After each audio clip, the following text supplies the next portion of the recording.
on our way to Las Terrazas, and we are gonna pass through one of the areas where most of the biomedical centers are. We are in front of this very peculiar building, which is the Neuroscience Research Center. This center is unique in Cuba. It was founded in 1990 and dedicated to the development of diagnostic tools for the detections of neurological disorders.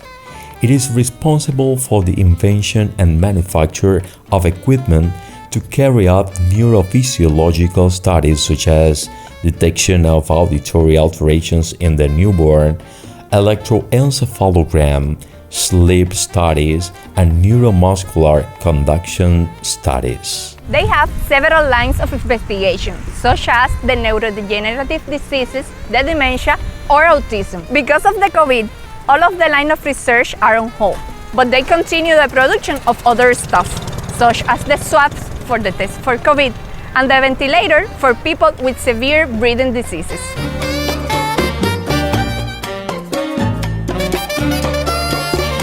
On our way, we came across another emblematic institution of biomedical research.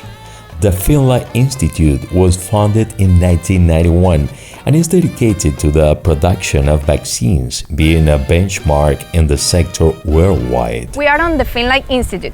It is dedicated to the production of vaccines. Right now, they are working in 4 different vaccines for the COVID: the Soberana 1 and 2, Abdala, and Bambisa.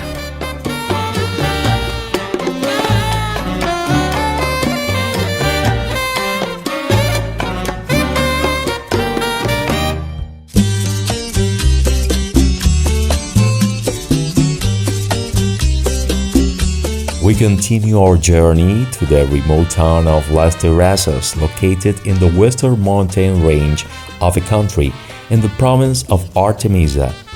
There, we will learn how the national health system reaches the most remote communities.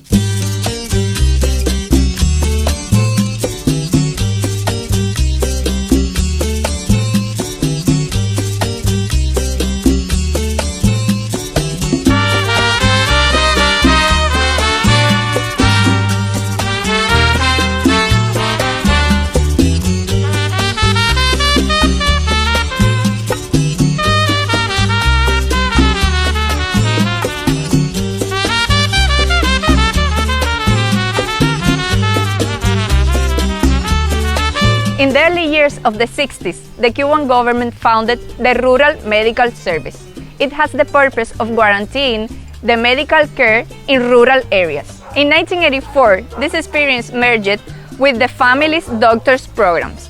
This means that you have 1 doctor and 1 nurse for every 120 families.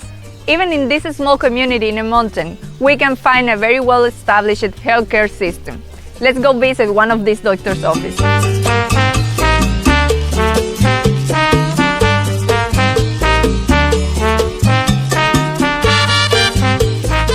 The development of basic activities such as dispensarization, the analysis of a health situation with community and intersectoral participation, the admission in the home and treatment of terminally ill people represents some singularities of the Cuban family medicine model, together with health.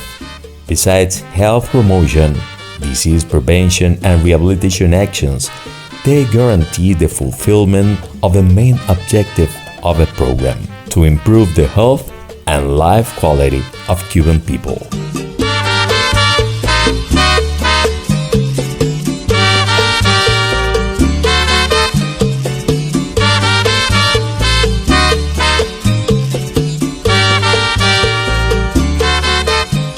Nowadays in Cuba, we have 1 doctor for every 122 inhabitants, and we have 1 nurse for every 128. For you to have an idea, only in 2019, our primary healthcare system carried out around 89 million consultations.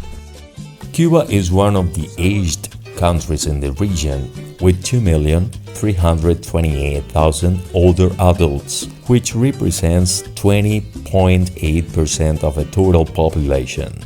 To serve the elderly in Cuba, there are around 297 nurseries with 12,441 beds distributed throughout the island, where 269 specialists in geriatrics and gerontology complement the work of community doctors.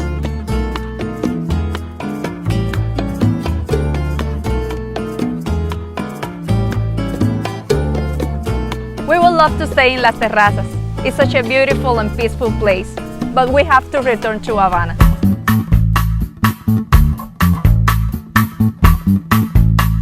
In our way to Havana, we make a stop in the Latin American School of Medicine.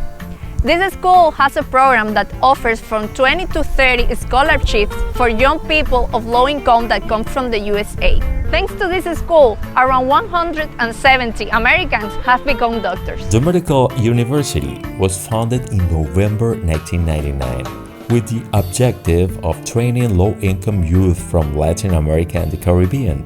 During its 20 years of operation, ELAM has graduated 29,000 students from more than 100 nations. It currently has an enrollment of 4,690 students from 112 nations. But not only Americans study here. In this school, we can have young people from Latin America, Asia, and Africa.